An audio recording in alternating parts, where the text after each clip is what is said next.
Aleluia. Queridos, abra sua Bíblia, por favor, no livro de Deuteronômio.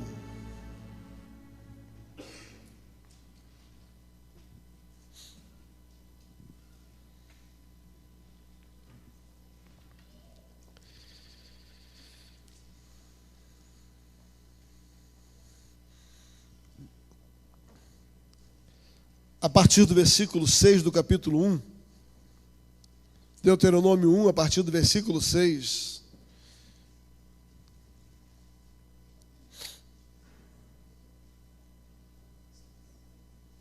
Diz assim a palavra do Senhor, Deuteronômio 1, 6.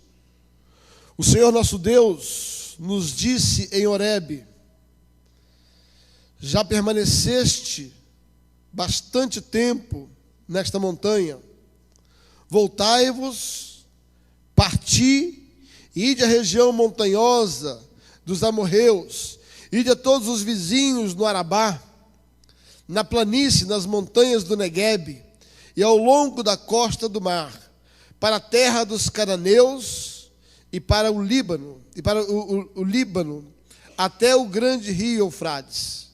Eis que a terra que eu vos dei, esta é a terra que eu vos dei. Entrai e possuí a terra que o Senhor jurou a vossos pais Abraão, Isaque e Jacó, que daria a eles desde o dia da tua semente depois dele. E neste tempo eu vos disse: sozinhos não poderei levar-vos. Pai, obrigado pela tua palavra, que o Senhor possa nos abençoar, o Senhor possa falar conosco, mediante a tua palavra, em o nome de Jesus. Abra teu coração, levanta a mão e diga assim: eu recebo a palavra do Senhor como uma semente que vai produzir frutos em nome de Jesus. Queridos, esse texto ele tem alguns ensinamentos muito interessantes. E no versículo 6, na verdade, por orientação de Deus, Deus chega para Moisés e manda Moisés fazer uma afirmação ao povo. E é fruto desta afirmação que eu quero ministrar a vocês nesta manhã. Quando Deus ordena a Moisés e diz assim: já ficaste tempo demais nesta montanha. Olha para o seu irmão e fala assim: você já está tempo demais nessa montanha. Vamos entender o contexto. E a partir do contexto eu quero abrir aqui um leque para que você possa entender algo. O título desta mensagem é: não perca o tempo da visitação. Tá? O título desta mensagem é: não perca o tempo da visitação. Sabe, queridos, o contexto é o seguinte: Deus havia tirado o povo do Egito, e você conhece a história, eu não preciso reprisar a história como um todo, mas foi um período muito extraordinário, onde Deus operou muitos milagres, onde Deus fez sinais maravilhosos, onde Deus apareceu, onde 10 pragas foram enviadas para que o povo pudesse sair dali. E é interessante, quando você entende e começa a estudar a questão das pragas, você vai entender que na terra prometida, em Canaã, haviam 10 nações, todas elas com os amorreus, os jabureus, os tumuzeus, né? Haviam 10 nações. E profeticamente, queridos, cada praga daquela que Deus enviou significava um inimigo, uma nação que estava sendo derrotada. Então, a Bíblia é todo um símbolo profético, onde Deus está dizendo assim: olha, sai desta terra porque eu já dei a vocês. Eu gosto dessa expressão: eu já dei. Repita comigo: já dei. Queridos, quando Deus diz, Deus não é para mentir. Deus está afirmando: eu já dei para vocês uma terra. Deus está dizendo assim: essa terra já é de vocês. Agora saiam daqui e vão para uma terra. Eu vou tirar vocês do Egito e vou levar para uma terra que eu já dei para vocês, já é de vocês. E aí, o povo então confia nesta palavra e eles saem. Tem todos os sinais mirabolantes que acontecem ali no Egito, atravessam o Mar Vermelho. E aí, logo depois do Mar Vermelho, quando eles terminam o Mar Vermelho, eles vão para uma montanha chamada Horebe. E o primeiro lugar onde eles encontram é Horebe. E ali em Horebe começam a acontecer alguns sinais maravilhosos. Ali em Horebe começam a acontecer algumas provisões extraordinárias. A Bíblia diz que neste caminho, e principalmente ao chegar em Horebe, o alimento, a provisão que eles tinham tirado do Egito havia acabado. E a partir dali Deus faz uma aliança com aquele povo. E a Bíblia diz que todos os dias descia um maná, um pedaço de pão, algo que vinha do céu e caía para que eles pudessem se alimentar. E é interessante que o maná tinha uma característica muito interessante. De domingo até sexta-feira, caía o maná, de domingo até quinta-feira, caía o maná para um dia. Mas quando era sexta, caía maná para 2 dias, porque eles deveriam descansar.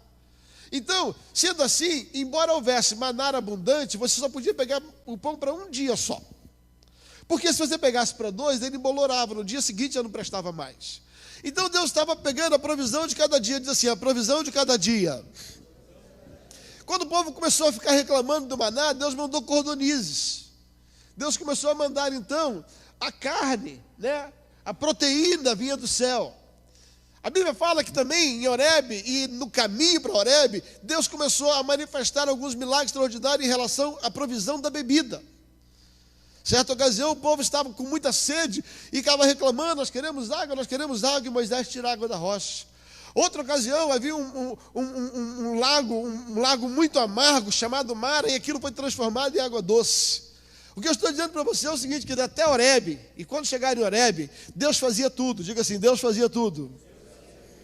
Deus dava o maná, Deus dava o cordoniz, Deus dava água, Deus fazia tudo. Deus tirou o povo com mão forte do Egito. Quando você olha o salmista, ele vai dizer assim, e Deus tirou o seu povo com mão forte. Foi Deus, querido, o povo não precisou fazer nada. Deus fazia e o povo ia, Deus fazia e o povo ia. Até Horebe, chegou um ponto em que Deus havia feito tudo. E aí naquele momento ali em Horebe,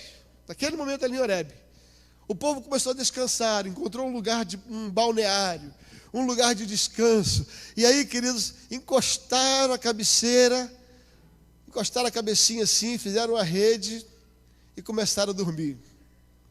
Sombra e água fresca. Diga assim, o propósito de Deus não era Horebe. Horebe era a provisão sobrenatural de Deus, mas limitada. O que Deus havia prometido era uma terra que havia abundância, que mana leite e havia abundância de mel. Eu quero dizer para você nesta manhã que o que Deus tem para você não é uma provisão limitada, é uma provisão ilimitada. O que Deus tem para você, querido, você não vai encontrar em Horebe.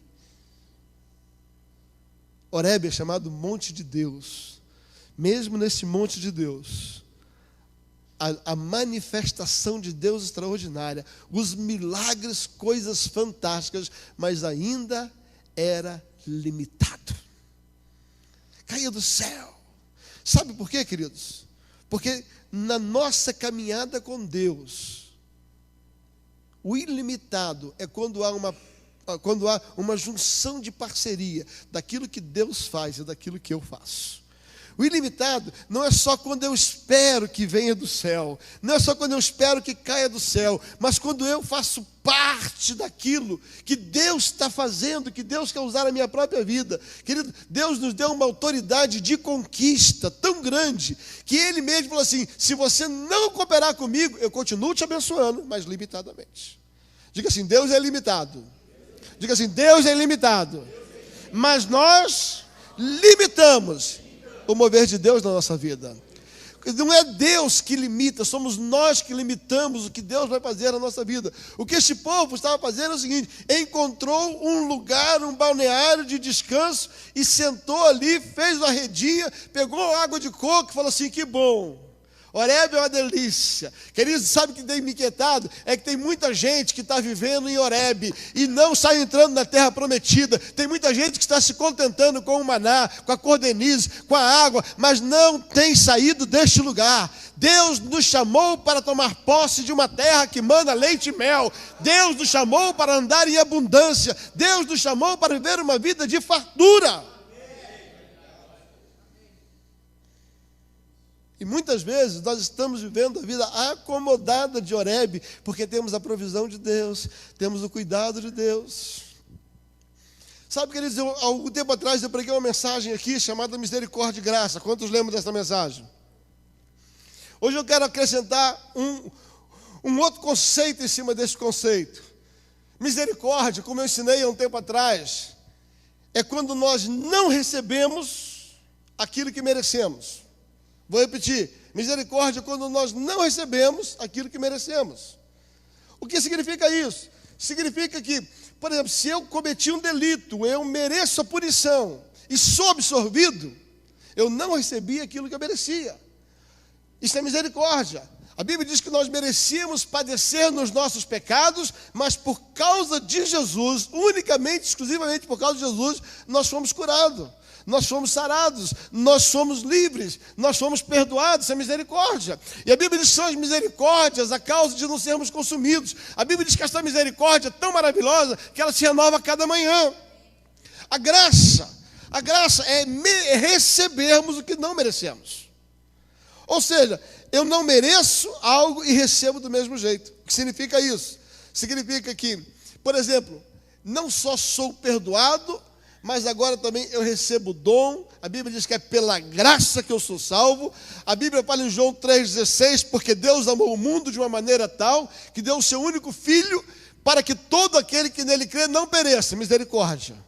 Mas tem a vida eterna, a graça. Uma coisa é você não perecer, a misericórdia. Outra coisa é você receber a vida eterna, a graça. Uma coisa é você não ir para o inferno, misericórdia. Outra coisa é você ter uma casinha no céu, isso é graça. Uma coisa, queridos, é você não padecer na mão dos homens. A outra é Deus te honrar na terra, isso é graça. A misericórdia é quando você não recebe uma punição que você merece. A graça é quando você recebe algo além daquilo que você merece. Diga assim: obrigado, Senhor, pela misericórdia e pela graça.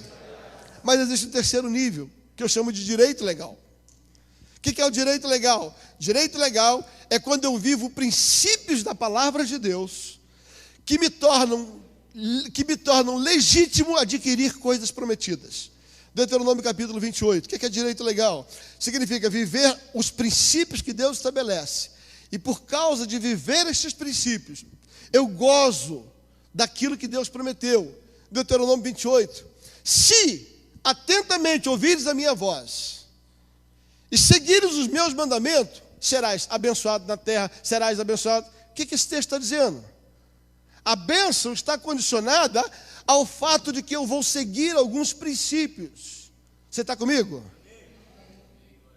A bênção está condicionada ao fato de que eu vou seguir alguns princípios. Ou seja, eu segui os princípios, eu estabeleci direito de receber aquelas bênçãos. Por exemplo, dízimo na Bíblia. Dízimo na Bíblia é um direito legal.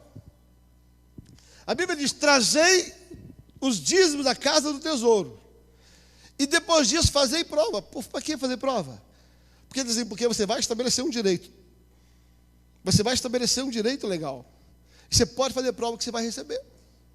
Trazei os dízimos da casa do tesouro, e se eu não vos abrir a janela do céu, bênçãos espirituais, e eu não vou repreender o devorador da terra, bênçãos materiais. Deus está dizendo assim: quando você dizima, você não é só abençoado pela misericórdia e pela graça, mas você viveu um princípio e estabeleceu um direito legal. Amém? Você está comigo? E assim sucessivamente. Por exemplo, algumas coisas que eram misericórdia, Deus a tornou direito legal. Por exemplo, posso apertar o cinto? Quando amanhã a gente vai dar uma forçadinha um pouco na doutrina, tá? Por exemplo, a Bíblia diz assim, na oração do Pai Nosso: Pai, perdoa as nossas dívidas, diga comigo, da mesma maneira que nós perdoamos aos nossos devedores. Direito legal. Ou seja, se você perdoar, você recebe perdão. Agora dá um toquinho no culto com o teu irmão e fala assim: mas se não perdoar, tan, tan, tan, tan.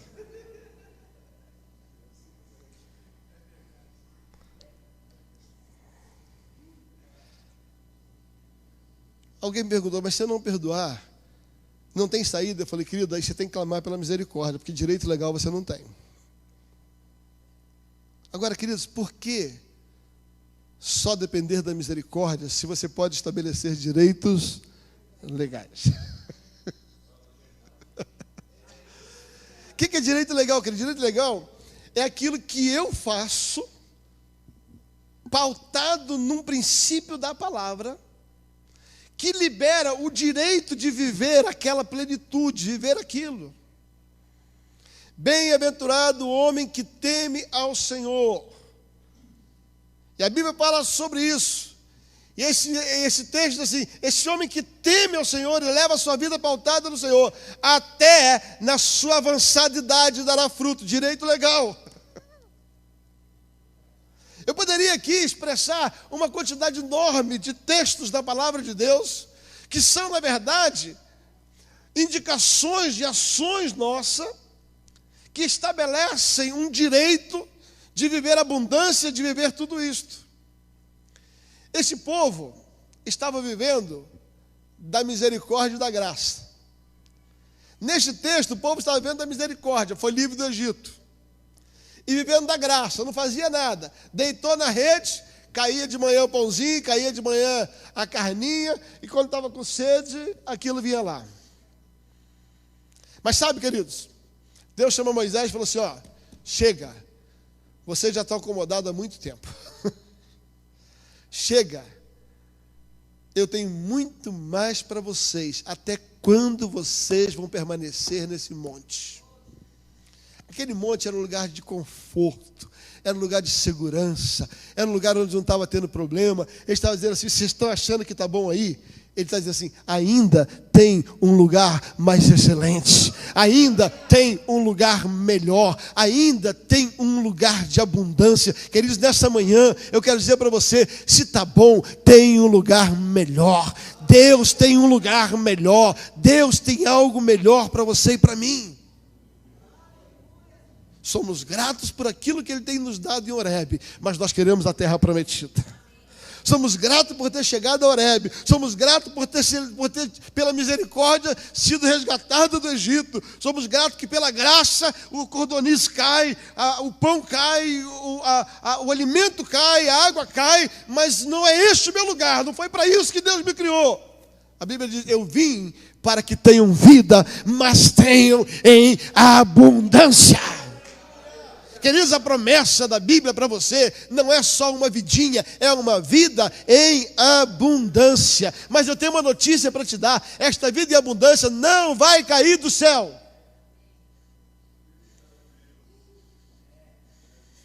Esta vida em abundância, queridos, você vai ter que sacudir a poeira, levantar, ir atrás,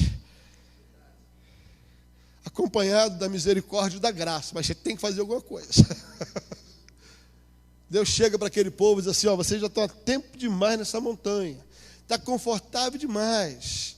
Levanta e toma essa terra. Levanta e parte para essa terra.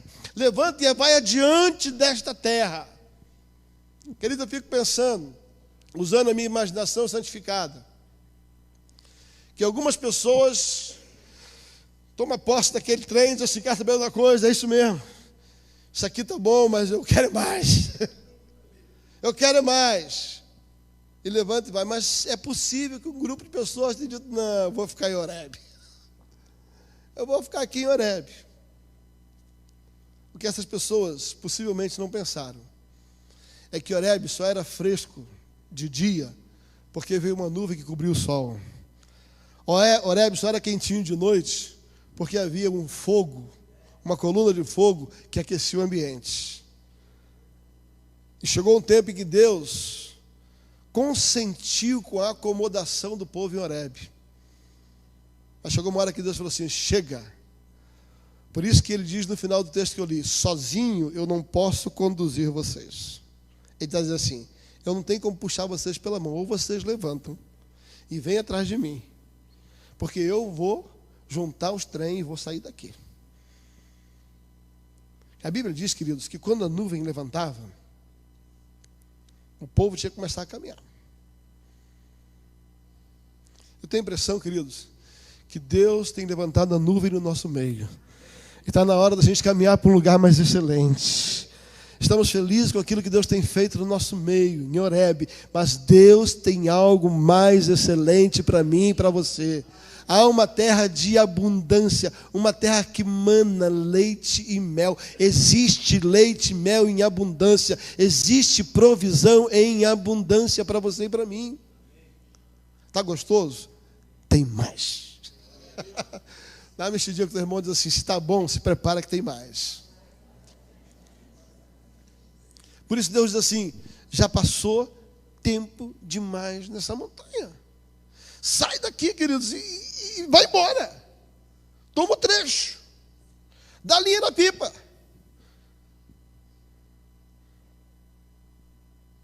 E aí, a Bíblia diz que o povo se levantou e andaram por 11 dias. E chegaram num lugar chamado Cades Barneia. Chegaram em Cades Barneia, queridos, se você olhar no mapa, Cades Barneia ficava a uma montanha da terra prometida. Do outro lado de Cades Barneia estava Jericó. Só que até ali Deus tinha feito tudo. Agora Deus queria que eles cooperassem com isso. Deus então instruiu a Moisés, que separa 12 espias, está em Números capítulo 13. Ele pede que separa 12 espias e manda os 12 espias olharem a terra. Agora olha que coisa interessante, queridos. Esse texto me chama muita atenção. A Bíblia diz que os 12 foram, e quando voltaram, 10 deles carregavam um galho de árvore, e nele era pendurado um cacho de uva, que 2 homens tinham que trazer juntos, de tão abundantes. Quando eles chegam, colocam a uva assim, e dá o relatório para Moisés. Agora preste atenção, querido, fique comigo um minuto aqui, preste atenção no que ele diz. Olha aqui que eles falam: a terra é exatamente como Deus disse que é. Repita comigo: a terra é exatamente como Deus disse que é. Eis aqui o cacho-uva. Ele olha e diz assim: está vendo aqui, ó? Deus falou que era tudo grande, era tudo bom demais, a terra é maravilhosa. A terra era exatamente como Deus disse que era. Mas, se existe um trem complicado na vida do crente, é o tal do mas. Mas aqueles que habitam na terra são homens grandes e nós não podemos com eles. Sabe o que mais surpreende na vida do crente para mim? É que crente só crê no que quer. Eu não sei como é que eles conseguem crer que Deus ia falar verdades dizendo que a terra era abundante, mas Deus ia mentir quando disse que a terra era deles. Eu vou repetir. A conversa deles é a seguinte: eu creio que uma parte daquilo que Deus falou é verdade. Aqui, a terra aqui. Mas a outra é mentira. Ele não vai nos dar a terra. Ei, está comigo? Sabe qual é o problema do cristão? É que ele só crê naquilo que lhe é conveniente. Ele só crê naquilo que ele vê. Ele viu a fruta e disse: eu quero. É verdade.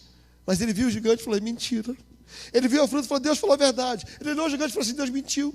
Ele viu a fruta e falou assim: é verdade, Deus falou isso. Mas a terra não é nossa. Deus disse: vai para a terra que eu te dei. Deus não falou que eu vou te dar. Deus disse: eu te dei a terra. Eu te dei a terra. Amados, eu quero dizer para você o seguinte: existem momentos na nossa vida que são momentos de sair para conquistar. Eclesiastes capítulo 3 diz assim, que existe no versículo 2, há tempo de construir e há tempo de destruir. Fala comigo: tempo de construir. Eu quero dizer algo para você, querido: tempo de construir é tempo de pôr a mão na massa. Tempo de construir é tempo de você fazer algo. E nós estamos vivendo como verdade de vida o tempo de construir. E eu quero dizer algo para você: não perca este tempo. Não perca este tempo. É tempo de construir, é tempo de conquistar, é tempo de avançar, é tempo de adentrar na terra, é tempo de receber esta visitação prometida. Este é o tempo. Não perca por causa do comodismo. Não perca por causa da incredulidade. Não perca por causa deste duplo ânimo. Ah, que Deus falou a verdade. Agora Deus não falou a verdade. Deus falou a verdade. Deus não falou a verdade. A Bíblia diz que esse homem de ânimo dobre não alcança nada do Senhor. Se existe um tempo que nós precisamos avançar em fé, este é o tempo. A Bíblia diz que há tempo para tudo, e este é o tempo de construir. Este é o tempo de conquistar. Esse é o tempo de sair do comodismo do nosso monte e avançar para andar e entrar na terra que Deus havia prometido. Aqueles homens trazem aqueles cachos, falam assim: olha, eu acredito que Deus falou a verdade, aqui é o cacho, mas o gigante é muito grande. Sabe o que impede a gente de construir, queridos? É como nós enxergamos a nossa participação no projeto. É quanto nós vemos que nós podemos ser importantes neste projeto de construção que Deus quer fazer na minha vida. Eu quero dizer algo para você nesta manhã, que aquilo que Deus quer fazer na sua vida depende da sua parceria, da sua crença, do quanto você crê que Ele pode fazer. Você tem aquilo que você crê que você tem. Você é aquilo que você crê que você é. A Bíblia diz: como o homem se vê, assim ele se torna. Como o homem se enxerga. Enquanto você não se vê com esta aliança com Deus como um vencedor, você não será vencedor. O que aconteceu com aqueles 10 homens? Eles olharam, foram capazes de ver a verdade de Deus da colheita dos frutos. E depois eles dizem assim: mas aos nossos olhos, nós somos como gafanhotos perto dos gigantes. Queridos, quem é que disse isso para eles? Eles mesmos. É como eles se viram. Eles se viram como derrotados, derrotaram fogo. 2 homens se levantaram, chamados Josué e Caleb, e falou assim: olha, eu creio na parte 1 da promessa e eu creio na parte 2. O mesmo Deus que falou que tinha grandes frutos e trouxe, é o mesmo Deus que vai nos livrar da mão daquele gigante. Vamos adiante, queridos, é isso que nós precisamos entender. O mesmo Deus que falou esta verdade, também fala esta verdade. A pergunta é: por que Deus salvaria a tua vida e não curaria a tua alma? Por que Deus salva o teu espírito para o céu e não cura o teu corpo físico? Esta verdade é igual a esta verdade.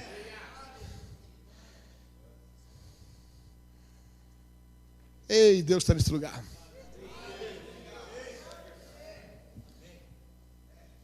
Querido, eu vim trazer você aqui nessa manhã. Deus te trouxe aqui para sacudir você. Você precisa começar a caminhar. Se mexe, tem mais.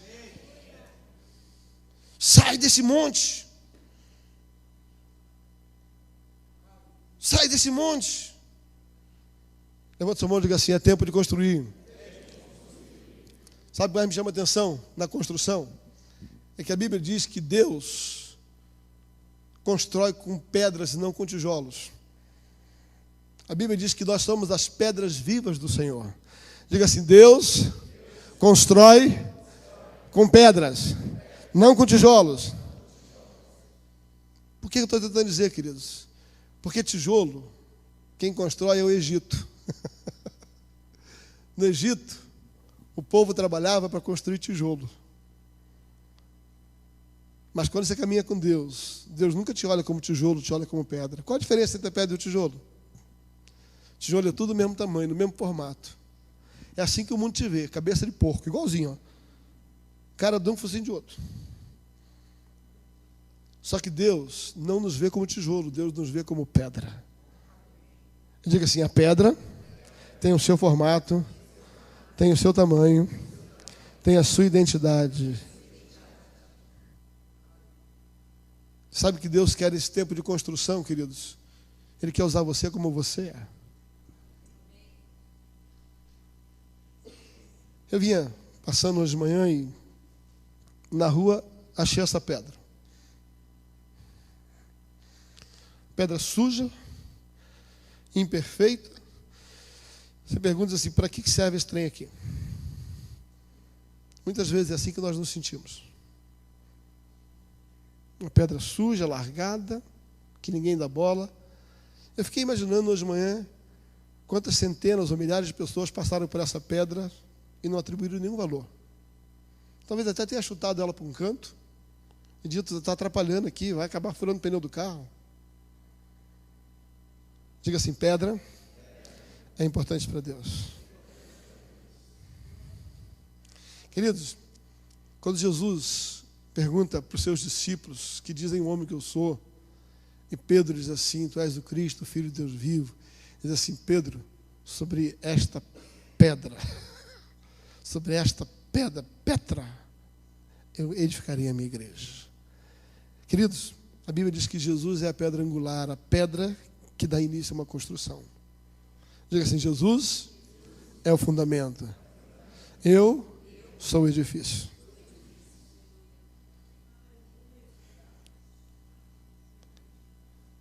Queridos, quando você olha uma casa, você não vê o fundamento, você vê aquilo que está em cima do fundamento. O mundo só vê Jesus através da gente. Jesus é a pedra angular, a pedra que está embaixo. O que as pessoas veem é aquilo que foi edificado em cima da pedra. Em tempo de construção, queridos, você tem que parar de olhar e dizer assim: mas eu sou feio, eu sou sujo, eu não encaixo em lugar nenhum.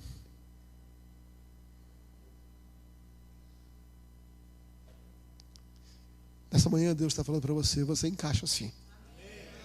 Há um lugar para você nesta construção.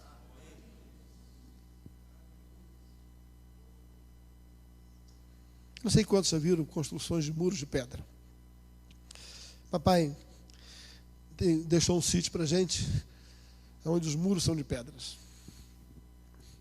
E eu vi muitas construções de pedra. E o sábio construtor, ele pega a pedra para encaixar no lugar certo. A pedra só cabe naquele lugar.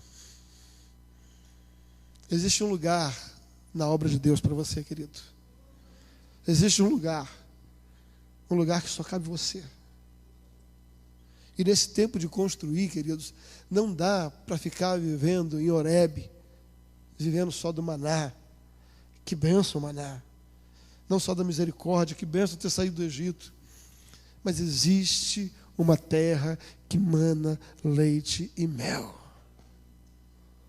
E até quando nós vamos ficar olhando para a nossa sujeira, para a nossa imperfeição? Até quando a gente vai ficar olhando as nossas debilidades? Eu não, mas eu sou isso, eu sou aquilo, eu sou pontudo, eu sou furado, eu sou sujo. Queridos, eu quero dizer para você, na mão de um sábio construtor, você é importante. Queridos, estamos vivendo um tempo de construção. Este é um tempo da visitação. Que eu fico pensando que coisa terrível, quando o Senhor Jesus, ali em Lucas, chega para os judeus e fariseus e diz assim: eu vim, mas vocês perderam o tempo da visitação. Vocês perderam o tempo da visitação. Eu tenho dito para Deus todas as manhãs: eu não quero ficar fora dessa visitação. Eu não quero ficar fora dela. Eu sei que eu tenho pontas, eu sei que eu sou pontudo, eu sei que eu sou sujo, tem coisas imundas em mim, mas eu sirvo para ajudar nessa construção. E eu decido entrar nesta construção. Eu decido ser útil nesta construção, porque através desta pedra imperfeita, a Bíblia diz que depois você é coberto por algo, e esta imperfeição some na sua totalidade, queridos. Não perca esse tempo da visitação de Deus. Pare de olhar para as suas limitações. Pare de se olhar como gafanhoto, como aqueles 10 espias que disseram assim: nós não somos nada, nós não conseguimos vencer, eles são maiores que a gente. Esse sentimento de inferioridade, esse sentimento destrutivo é que está matando o nosso avanço e a nossa conquista. É esse sentimento que nos impede de entrar na terra. É quando você se olha e diz assim: mas eles são grandes demais, o problema é grande demais, o desafio é grande demais, a montanha é grande demais. Os gigantes são grandes demais e eu me vejo como gafanhoto. Nesta manhã, o Senhor vai mudar a tua vista e você vai ver que você não é gafanhoto, você é gigante.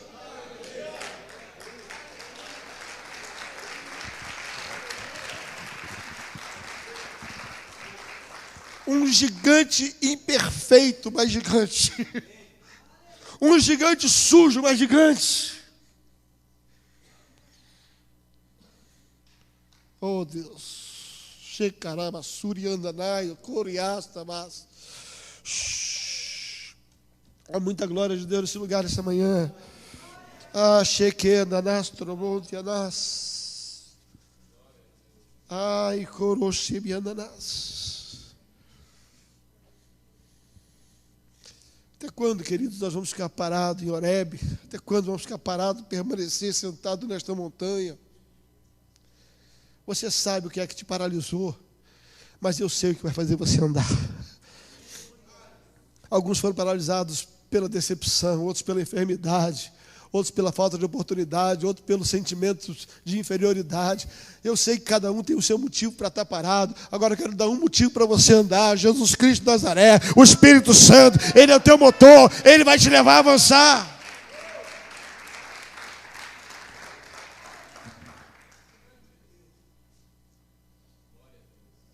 Parar de olhar para aquilo que a gente não é, para ver aquilo que a gente é.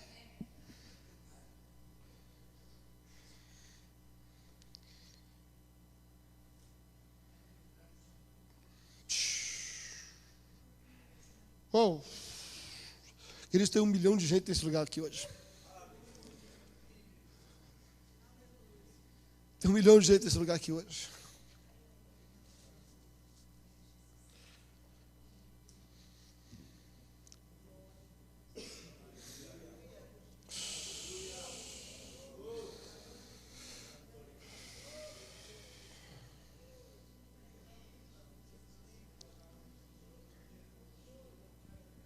É tempo de construir, é tempo de avançar. Deus está dando uma sacudida da gente, está tirando de Horebe.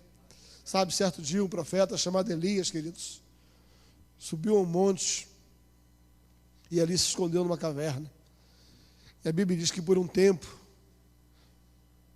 as aves traziam carne na boca. Por um tempo, um riacho de Queribe, sabe, chegava e bebia. Um dia Deus chega e falou assim: Elias, chega, já ficou tempo demais nessa caverna. E a Bíblia diz que tem uma longa caminhada para você.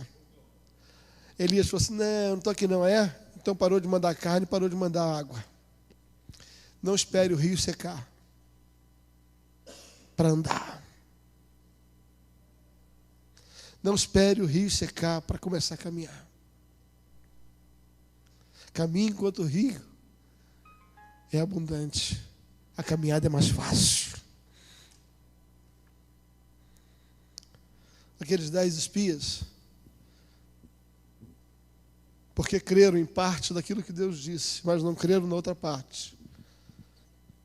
Eles com 11 dias podiam ter entrado na terra prometida.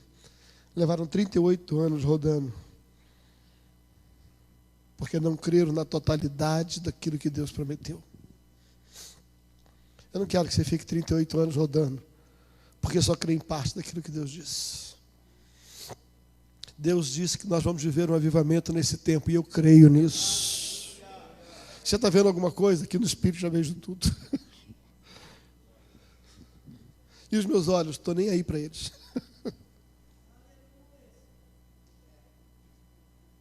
Eu vivo pelo que eu creio e não por aquilo que eu vejo. Eu sei onde nós vamos chegar, queridos. Eu quero você junto. Nós estamos entrando rumo a uma terra prometida de abundância. Eu quero concluir essa história contando uma outra história que se liga a isso. Depois de 38 anos, a Bíblia diz que aquela geração padeceu e chegaram, depois de 38 anos, numa outra margem, num outro lado da montanha, numa outra ponta. Depois você olha o mapa, é interessante, onde ficava Cades Barneia, onde ficava o Jordão. Os dois ficavam nos extremos, Jericó ficava aqui, Cades Barneia. O que eles fizeram foi rodar aqui, ó. Mas eles deram volta para parar praticamente no mesmo lugar, no outro lado da montanha. Aí eles atravessam o Jordão. A Bíblia diz que quando atravessa o Jordão, queridos, a primeira coisa que acontece é que cessa o maná e cessa a cordenize. Deus falou assim: eu estou com vocês, mas agora vocês tratem de avançar, conquista essa terra. Josué, cheio de fé, e Caleb, com seus 85 anos, cheio de vigor, eles começam a caminhar. A primeira cidade que eles encontram é Jericó. Vai até Josué capítulo 1.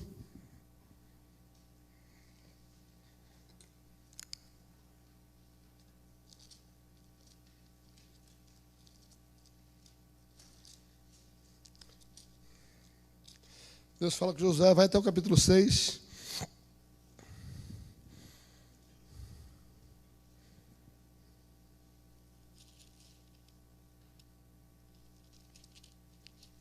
Desculpa, queridos. Volta para o capítulo 2. Foi para o 1, foi para o 6, volta para o 2.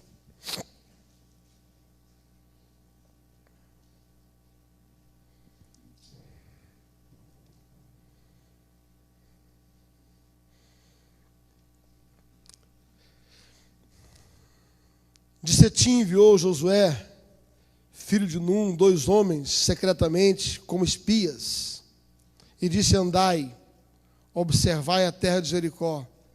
Então foram e entraram na casa de uma prostituta, cujo nome era Raabe, e pousaram ali.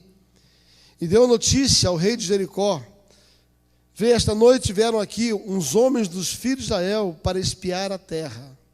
Então o rei de Jericó mandou dizer a Raabe: tira fora os homens que vieram a ti e entraram na tua casa, porque vieram espiar toda a terra. Porém aquela mulher tomou os 2 homens e os escondeu, e disse: em verdade, que os homens que vieram a mim, porém eu não sabia de onde vieram. E havendo fechado a porta, sendo já escuro, aqueles homens saíram. Não sei para onde foram. Ide após eles depressa, podereis alcançá-los. Porém, ela tinha feito subir ao eirado e tinha escondido entre as canas de linhos que havia disposto em ordem sobre o telhado. Foram aqueles homens após o caminho do Jordão até o vals e logo saíram, fechou-se a porta. Antes que os espias deitassem, ela subiu ao eirado a ter com eles e disse, presta atenção, versículo 9: bem sei, ouça isso, bem sei que o Senhor vos deu esta terra.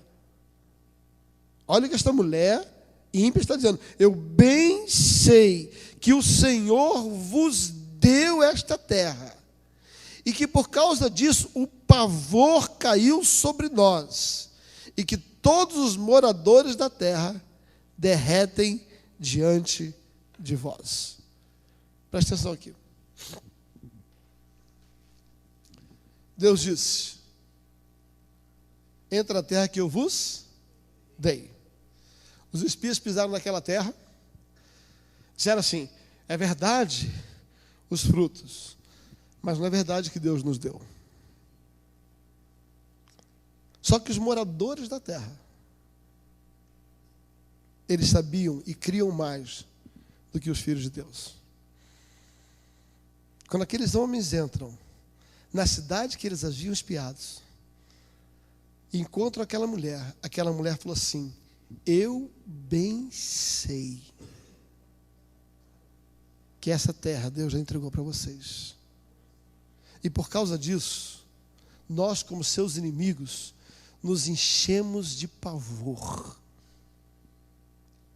Que coisa interessante, né? Eu fico pensando naqueles espias. 10 deles morrendo de medo dos gigantes, e os gigantes morrendo de medo deles. A história é essa. Eles morrendo de medo dos moradores da terra, e os moradores da terra morrendo de pavor deles. Eu tenho uma notícia para te dar, querido. O nosso inimigo, Satanás, ele morre de medo de você saber que você é vencedor. Ele morre de medo porque ele já sabe que Deus já te entregou a terra prometida. Deus já te entregou. Mas o que falta, pastor? Falta eu acreditar nisso. Falta eu sair de Horebe. Falta eu largar esta montanha. Falta eu deixar esta montanha. O que falta é eu me posicionar em cima da verdade que Deus diz, não parte dela, mas na sua totalidade.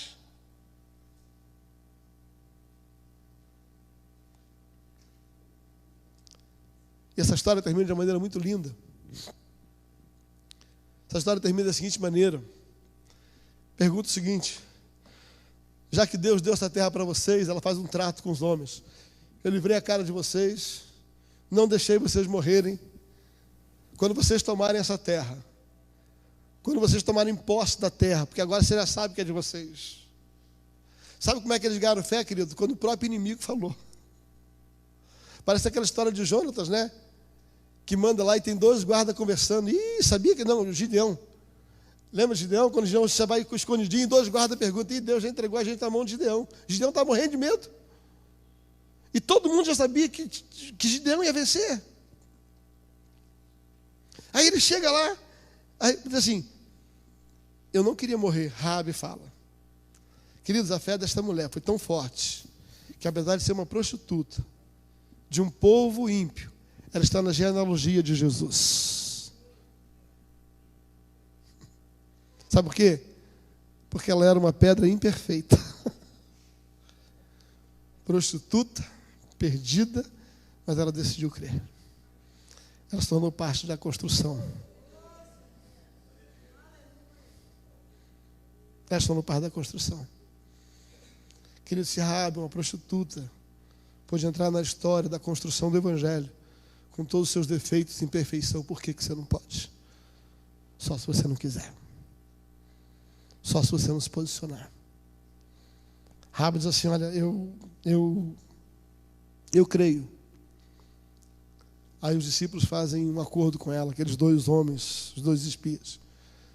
Falou assim: olha, como é que você vai livrar a gente? Ela falou assim: eu tenho um bordão vermelho.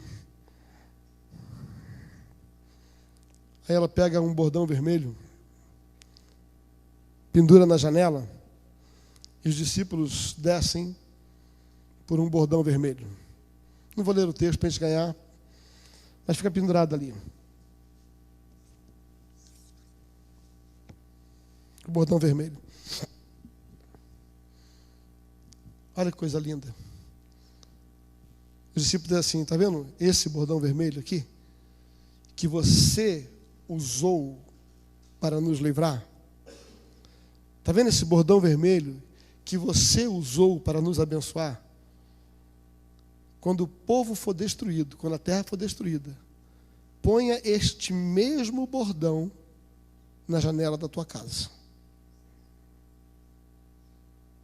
E todo mundo que estiver dentro da sua casa vai viver. Eu gosto da expressão, todo mundo que estiver dentro de casa, não era só ela. Algumas atitudes que a gente tem não salva só a gente, salva os nossos também. Está vendo esse bordão vermelho? Todo mundo que estiver dentro da sua casa. Você conhece a história? Dão 7 voltas em torno de Jericó. Na 7ª volta, dão 7 voltas seguidas. 7 dias, depois 7 voltas. Tocam o chofar. Quando eles tocam o chofar, aquele do muro começa a cair. Eu fico imaginando, do lado direito, o muro cai. Do lado esquerdo, o muro cai. Só fica uma casinha.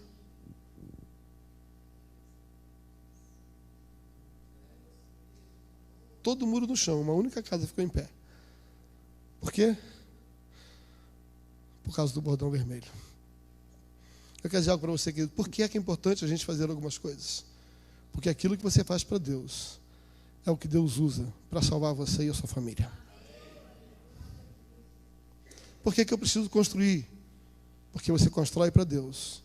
E Deus usa o direito legal por você ter feito algo por alguém. E é porque você fez algo por alguém que Deus faz algo por você. Ele pode fazer pela graça? Claro. Pode fazer pela misericórdia? Claro. Mas quando você estabelece direito legal. Nessa manhã, eu faço uma pergunta: até quando você vai ficar nessa montanha?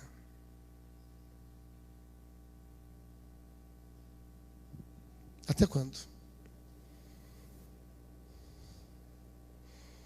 Feche seus olhos e reflita se não está na hora de você sair desse monte.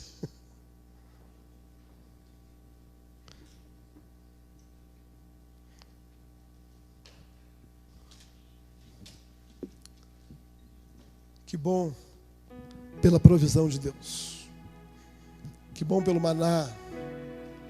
Que bom pelas cordonizes. Que bom pelo rio de água doce. Que bom pela água fresca, pela sombra. Mas tem mais. Hoje Deus nos chama a movimentar, a construir, a edificar. Queridos, eu sei que você tem N razões para estar onde você está. Eu não estou desprezando, nem desconsiderando os seus motivos. Por favor, eu respeito a sua dor, eu respeito as razões pelas quais você está parado, ou está quase parando. Eu não estou aqui como nenhum objeto de condenação, de acusação, mas também aqui para te dar uma notícia, querido. Já permaneceste tempo demais nesse lugar.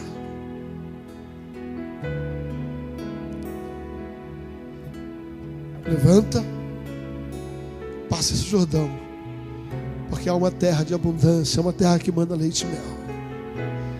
Há um lugar mais excelente para você conquistar coisas.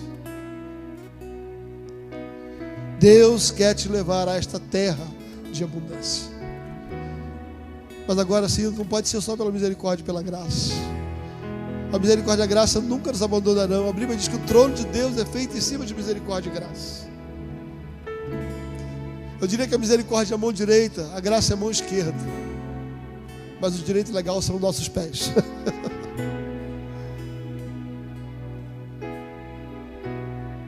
Você pode pegar com a mão direita a misericórdia, pode pegar com a mão esquerda a graça. Mas você precisa conquistar, e para isso você precisa usar os seus pés. Nessa manhã eu quero desafiar você a deixar esse monte, a tomar uma decisão. Você é uma pedra viva, queridos. Não olhe para a sua imperfeição, para aquilo que lhe parou. Porque nós estamos no tempo de construir, nós estamos no tempo de construir. Eu me entristeço quando eu vejo pessoas que não constroem, outras que estão construindo com tanta lentidão, com letargo. A Bíblia diz que aquele que se alista não pode se embaraçar com as coisas dessa terra.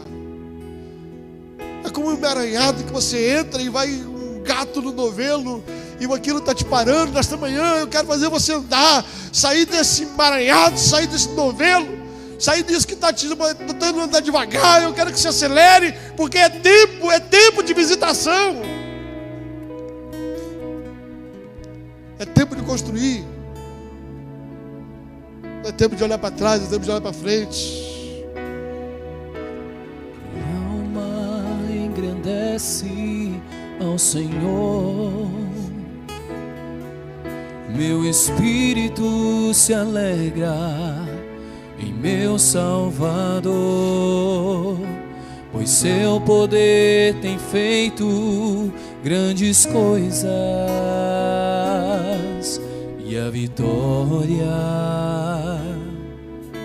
eu tenho em ti, e a vitória eu tenho em ti. Sim, Senhor. Minha alma engrandece ao Senhor, meu espírito se alegra em meu Salvador,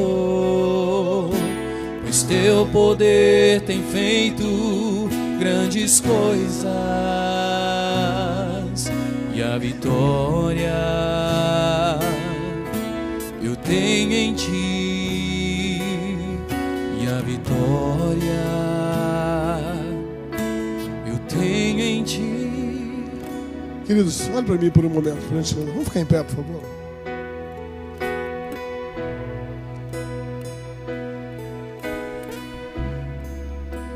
É tempo de construir. É tempo de avançar. É tempo de deixar a montanha. E Deus não vai fazer, a obra que está fazendo na minha vida não vai fazer igual na sua. Porque nós não somos tijolos, nós somos pedras. E não adianta você olhar e dizer, mas o pastor fulano, a pedra tão bonitinha, eu sou uma pedra tão bicuda, tão feia. Tem um lugar para você nessa construção. Sabe, queridos, quando você pega a sua própria vida e coloca à disposição de Deus, é como um bordão vermelho. É como um bordão vermelho. Você se apresenta para servir, você se apresenta para avançar. Você pega a graça, pega a misericórdia e caminha no direito legal. Sabe o que Deus vai fazer? Aquilo que você fez para Ele, aquilo que você colocou à disposição dele. Ele vai usar esse palco para abençoar a sua própria vida e da sua família.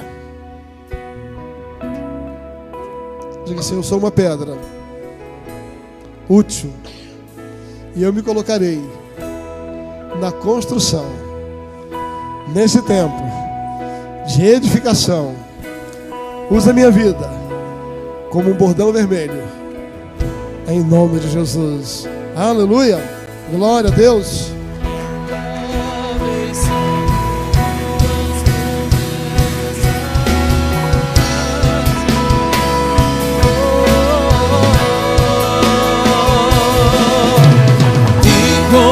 Incomparáveis são tuas promessas, eu vivo a verdade de Deus. Incomparáveis são tuas promessas, eu tenho a vida de Deus. Aleluia. Vamos orar? Levanta sua mão, por gentileza. Pai, obrigado pela tua palavra. Pai, eu declaro que ela caiu numa terra fértil, ela vai produzir frutos. Pai, o Senhor sabe que eu me esforcei o melhor que pude para ensinar. Agora o teu Espírito possa completar esta obra.